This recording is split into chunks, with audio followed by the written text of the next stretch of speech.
emotion was. What did you find? Yeah.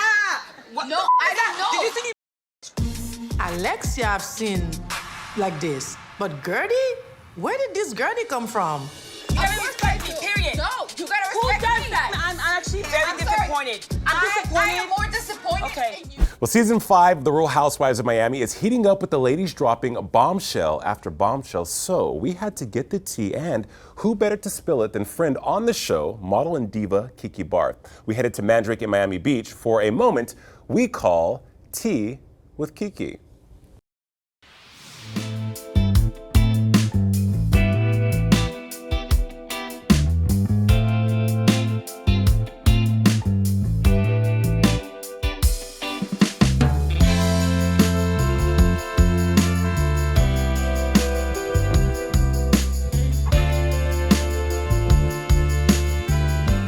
Hello. Kiki, hi. Good to see you. Hi, my love. How are you? I'm great. So good to see you. Thanks for having me here. I thought we'd have, you know, a nice high tea in the afternoon. You look incredible and stunning per usual. Thank you so much. I'm gonna pour you This is some. very beautiful. So this season, Kiki, has been awesome. You have been just so, I don't even know what the word is. Like, you're just this ball of energy and fun every episode. Wow. I feel very flattered. I'm like, oh my God. Come on, you know what I'm talking about, though. Don't. Well, I mean, this is me in real life. Like, it's me. It's nothing for the show. Like, if you meet me on the street, whatever you see on TV, this is me. Yeah. I'm always just a ball of fun, always showing skin, always just being a goofball. I don't take life serious. I mean, Total why should Gemini. I? Total Gemini. But See- don't cross me. Don't. Well, you might get the other twin. Yeah, it's like that. You're a friend of the show, Yeah. but you're so much more than that. I mean, describe who you are on the show and who is Kiki Barth? A lot of people have an issue with being a friend of, but for me, especially, I'm just starting. It's a way to showcase my life, showcase myself, like in the industry. I'm actually very comfortable. I like my role. I like it. I would love to be a main wife, a main cast some days, but right now, I feel like with my personal life, I'm a little bit more private. So I'm just trying like to see how I can, you know, like Make it all work. Exactly. So I'm totally fine with it. Like I know some of the ladies, some of them may have a problem. Oh yeah, maybe you're trying to take our spot. I'm like, I'm not here to take nobody's spot. Well, you said you're private. I mean, these shows are loved all over the world. The fans and the fandom is very supportive, but also can be very toxic. Well, I was already famous before the show. But reality TV Now famous is exactly different. right. That's true. Well, that back to the friend role. As a friend role, you already know you sign a contract where you're not gonna showcase your whole life. Every now and then, you just give them what you feel like you're giving. As a friend, you just give them what they want. You control the narrative, you know? And I was super scared because I was such a private person. Like even with modeling, like I would model but nobody knew. Like you don't even know I have a son. Right. Exactly. Nobody knows. The show don't know. What kind of mom is Kiki Barth? Kiki is a fun mom. I'm the type of mom I'll be like, oh, hey, of course I'm not vulgar around my kids because I know I'm very vulgar. Not vulgar, but I'm very like Open. sexual and open. Of course I'm not like that because he's a boy, but if my son was a girl, I would have totally be like, oh, look, touch here. Or like it's okay. It's okay. You're comfortable around your kids so they can be comfortable around you. But no, my son and I, we have an amazing relationship. He's 17 years old, so he's like a full-on teenager.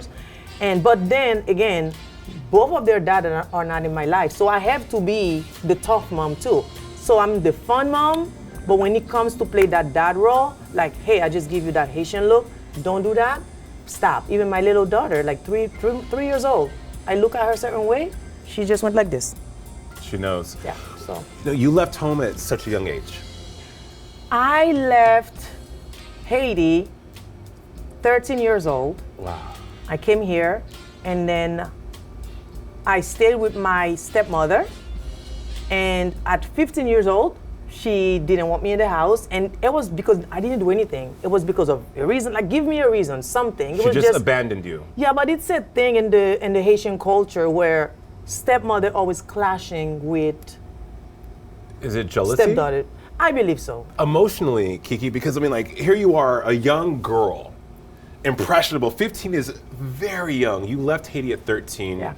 15 years old, you're pretty much thrown on the streets. I'm always gonna be fun, but there is a side of me also that's tough because I mean, I was literally raised on the street. Like, I can literally go to a palace and sit with kings and queens, but I can also be with the homeless people and still have an amazing time. This is why I'm able to bring Burger King when everybody's eating caviar. That doesn't mean that I don't enjoy caviar, but I can enjoy both. And that's me. That's you. And it doesn't matter like who I'm sitting with, I'm able to do both.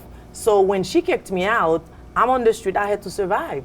And when she did this to me, I was very upset with my father because my father allowed it. It's almost like she lied to him and he just said, kick her out. So I did not speak to my father for 10 years. What has that healing looked like for you then? Because we see you now on the other side of it. You've had a successful career, you're a mom. Having that vantage point as a mother, looking back on your parental figures in your life, you've had to forgive them, obviously. Yes. What did forgiveness look like for you? It took a lot for me to forgive my dad, and my main source of motivation is my mother, because I'm an only child. That's another thing people don't know about me. Like, I'm an only child, and my mom cannot have any more kids. So how I survived on the street was my mom. I have to make sure that my mom is okay. If something happened to me, there is no way my mom's gonna make it. So I could have been a prostitute. I choose not to do that. I could have been in jail. I choose not to do things that's gonna make me end up in jail. I could have been a drug dealer. I could have been anything, but I chose to remain stable for the sake of my mother. That's a lot of pressure for someone so young. You grow up so quickly, and you really don't have the time to be a young adult or have your parents be what they're supposed to be for you because you're protecting them. Yeah. It's a lot. It was tough. It was very.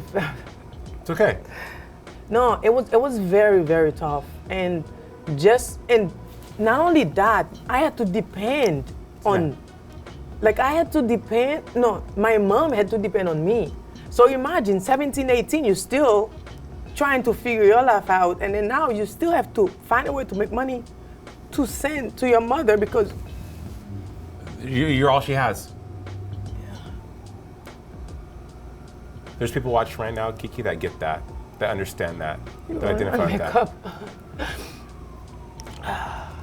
Modeling has been a gem for you. You have had an incredible career throughout the pain, throughout everything that you've experienced that built you up to enter an industry that hasn't been kind to beautifully dark-skinned women. That's true. Who hasn't readily opened doors for beautiful women of color. Right. Yet you stepped through those doors and conquered. It wasn't easy in the beginning. It was not easy. It took a lot of strength, a lot of hard working. You have to, I went to so many castings, I got rejected. I remember I was working with people for free, literally just to get myself out. It's like social media, you have to bust your butt to become an influencer nowadays. You don't just open a page and then you have 2 followers. You have to keep posting and creating content and stuff. So that was kind of like me without social media back then. You're building a career. Exactly. And then, when you're looking for something, you're positive about it, eventually you're gonna connect with the right people. And that's exactly what happened. And I got signed. And then it's just been modeling is all I know. That's how I make a living. That's how I ended up on the show. If it wasn't for my modeling career, I wouldn't be on the show, because when they cast me as the model that's coming in on the show. What do you say to those young girls, those young Haitian girls that see you, or those young girls here in Miami that want to embark on a career of modeling, and they are darker complected, and they are told that they're told that even though, yes, we have social media and we have all these images of black and black is beautiful, that those images are performative, that when you get into the rooms, you're still told that you're ugly. You're still told that your hair is nappy. You're still told that you are too curvy, you're too dark. How do you inspire them? Well, listen, just don't give up, because it was tougher back then. And if I can do it, it was so tough. And I break that pattern and that circle. You just have to believe in yourself, focus, and don't give up, because if this person don't want you, just because your hair looks certain way does not mean that the next casting director is not gonna want you. Anything you can dish on where we see Kiki going for the rest of the season? For the rest of the season, you're gonna see a lot of twists and turns, it's a lot happen. There's even like a dynamic where the group split at the end, and I cannot wait for you guys to see it. Like, you have to watch it, like literally split. Me and Gertie had our good, cute little Haitian moment, which I'm proud of, because that's all I want. I want to be able, like, with two beautiful Haitian women. On a huge platform that Exactly. should have that representation. Exactly. It's coming. It's coming. But no, it's so much more. Like, you think you've seen it, you haven't seen anything yet. You haven't seen anything yet. Oh, wait till the Bahamas. Well, look, a new episode's airing tonight. Yes. Lots of drama, lots of fun, and lots of you. And that's the tea. And that's the tea, boo, and we can drink to that. Of course.